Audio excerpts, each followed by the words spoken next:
Eu sou um cirurgião e dou aulas há algum tempo. E por 13 anos vivi em companhia de cadáveres e durante a minha carreira estudei anatomia a fundo. Posso, portanto, escrever sem presunção a respeito de morte como aquela. Jesus entrou em agonia no Getsemane e seu suor tornou-se como gotas de sangue a escorrer pela terra. O único evangelista que relata o fato é um médico, Lucas, e o faz com a precisão de um clínico. O suar sangue ou hematidrose é um fenômeno raríssimo. É produzido em condições excepcionais. E para provocá-lo é necessário uma fraqueza física, acompanhada de um abatimento moral violento, causado por uma profunda emoção, por um grande medo.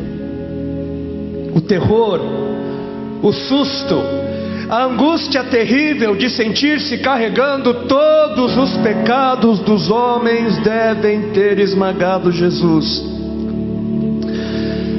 Tal tensão extrema produz o rompimento das finíssimas veias capilares que estão sob as glândulas sudoríparas, e o sangue se mistura ao suor e se concentra sobre a pele, escorrendo então por todo o corpo até a terra. O corpo dele inteiro havia se tornado negro, porque ele havia suado sangue. Só para os irmãos entenderem qual é o estado de espírito que leva alguém a suar sangue. O terror, o susto, a angústia terrível de sentir-se carregando todos os pecados dos homens devem ter esmagado Jesus. Conhecemos a farsa do processo preparado pelos líderes religiosos, o envio de Jesus a Pilatos e o desempate entre Herodes e Pilatos. Pilatos teve que ceder e então ordenou a flagelação, o chicoteamento de Jesus. Os soldados despojam Jesus, tiram a roupa de Jesus e o prendem pelo pulso a uma coluna do pátio. A flagelação se efetua com tiras de couro múltiplas, sobre as quais são fixadas bolinhas de chumbo e pequenos ossos. Os carrascos devem ter sido 2, um de cada lado e de diferente estatura, e golpeiam com chibatadas a pele já alterada por milhões de microscópicas hemorragias do suor de sangue. A pele se dilacera e se rompe, o sangue espirra. A cada golpe Jesus reage em um sobressalto de dor. As forças se esvaem, um suor frio lhe impregna a fronte, a cabeça gira em uma vertigem de náusea, calafrios lhe correm ao longo das costas. Se não estivesse preso no alto pelos pulsos, cairia em uma poça de sangue. Depois o escárnio da coroação, com longos espinhos mais duros que os de acácia. Os algozes entrelaçam uma espécie de capacete e o aplicam sobre a cabeça de Jesus. Os espinhos penetram no couro cabeludo, fazendo-o sangrar, e os cirurgiões sabem o quanto sangra o couro cabeludo. Pilatos, depois de ter mostrado aquele homem dilacerado à multidão feroz, o entrega para ser crucificado. Colocam sobre os ombros de Jesus o grande braço horizontal da cruz, que pesa uns 50 quilos. A estaca vertical já está plantada sobre o Calvário. Jesus caminha com os pés descalços pelas ruas de terreno irregular, cheia de pedregulhos. Os soldados o puxam com as cordas. O percurso é de cerca de 600 metros. Jesus, fatigado, arrasta um pé após o outro, frequentemente cai sobre os joelhos e os seus ombros estão cobertos de chagas, de ferimentos. Quando ele cai por terra, a viga lhe escapa, escorrega e lhe esfola o dorso. Sobre o Calvário tem início a crucificação. Os carrascos despojam o condenado, tiram a roupa do condenado, mas a sua túnica está colada nas chagas, nos ferimentos, e tirá-la produz dor atroz. Quem já tirou uma atadura de gaze de uma grande ferida percebe do que se trata. Cada fio do tecido adere, cola a carne viva, e ao levarem a túnica se laceram as terminações nervosas postas em descoberto pelas chagas. Os carrascos dão um puxão violento, e há um risco de toda aquela dor provocar uma síncope. Mas ainda não é o fim. O sangue volta a escorrer. Jesus é deitado de costas. As suas chagas se incrustam de pequenos elementos. Depositam-no sobre o braço horizontal da cruz. Os algozes tomam as medidas. Com uma broca é feito um furo na madeira para facilitar a penetração dos pregos. Os carrascos pegam um longo prego pontudo e quadrado, apoiam-no sobre o pulso de Jesus e com um golpe certeiro de martelo o plantam e o rebatem sobre a madeira. Jesus deve ter contraído o rosto assustadoramente. O nervo mediano foi lesado. Pode-se imaginar aquilo que Jesus deve ter provado: uma dor lancinante e agudíssima que se difundiu pelos dedos e espalhou-se pelos ombros, atingindo o cérebro. A dor mais insuportável que um homem pode provar, ou seja, aquela produzida pela lesão dos grandes troncos nervosos, que provoca uma síncope e faz perder a consciência. Mas em Jesus não. O nervo é destruído só em parte, e a lesão do tronco nervoso permanece em contato com o prego.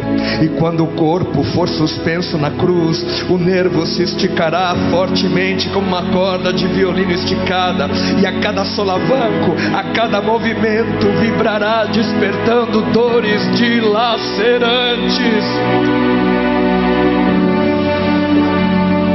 Elevam a Jesus. Os ombros da vítima esfregam dolorosamente sobre a madeira áspera. As pontas cortantes da grande coroa de espinhos penetram o crânio. A cabeça de Jesus inclina-se para a frente, uma vez que o diâmetro da coroa o impede de apoiar-se na madeira. Cada vez que o mártir levanta a cabeça, recomeçam pontadas agudas de dor. Pregam-lhe os pés. Ao meio-dia, Jesus tem sede. Não bebeu desde a tarde anterior e estava desidratado pela perda de tanto sangue. Seu corpo é uma máscara de sangue. A boca está semiaberta e o lábio inferior começa a pender. A garganta seca lhe queima, mas ele não pode engolir. Tem sede. Um soldado lhe estende sobre a ponta de uma vara uma esponja com bebida ácida de uso entre os militares. Tudo aquilo é uma tortura atroz. De repente, um estranho fenômeno se produz no corpo de Jesus. Os músculos dos braços se enrijecem em uma contração que vai se acentuando, os bíceps esticados e levantados, os dedos se curvando. É como acontece a alguém ferido de tétano, a isto que os médicos chamam de tetania. Quando os sintomas se generalizam, os músculos do abdômen se enrijecem em ondas imóveis. Em seguida, os músculos entre as costelas, depois os do pescoço e finalmente os músculos respiratórios se enrijecem. A respiração se faz pouco a pouco mais curta. O ar entra, mas não consegue mais sair. Jesus respira com o ápice dos pulmões. Tem sede de ar como um asmático em plena crise. Seu rosto pálido pouco a pouco se torna vermelho, depois se transforma num violeta purpúreo. Jesus é envolvido pela asfixia. Seus pulmões cheios de ar não podem mais esvaziar-se. A fronte está impregnada de suor, os olhos saem fora de órbita. Mas de repente algo acontece. De repente algo acontece. Lentamente, com um esforço sobre-humano, Jesus toma um ponto de apoio sobre o prego dos pés. Ele esforça-se a pequenos golpes, se eleva, aliviando a tração dos braços. Os músculos do tórax se distendem, a respiração torna-se mais ampla e profunda, os pulmões se esvaziam e o rosto recupera a palidez inicial. Mas por quê? Por que este esforço? Por quê? Porque Jesus quer bradar: Pai, perdoa-lhes porque não sabem o que fazem. E logo em seguida o corpo de Jesus começa a afrouxar-se de novo e a asfixia recomeça. Foram transmitidas 7 frases pronunciadas por ele na cruz, e cada vez que quer falar ele deverá elevar-se, tendo como apoio o prego dos pés. Inimaginável! Atraídas pelo sangue que ainda escorre e pelo coagulado, enxames de moscas unem ao redor do seu corpo, mas ele não pode enxotá-las. Pouco depois o céu escurece, o sol se esconde, de repente a temperatura diminui, logo serão 3 da tarde, e depois de uma tortura que dura horas e horas, todas as suas dores, toda a sua sede, todas as cãibras, toda a asfixia, todo o latejar dos nervos medianos lhe arrancam um lamento: Deus meu, por que me desamparaste?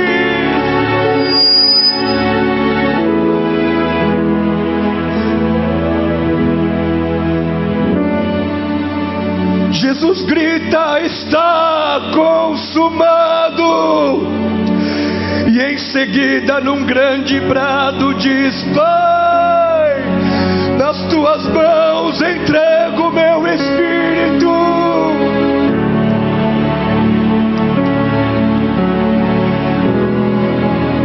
E morreu no meu lugar e no seu.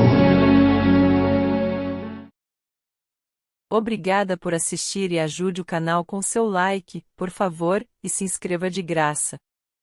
Compartilhe com uma pessoa que você acha que pode ajudar.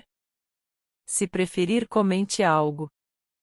Obrigado a todos, fiquem com Deus.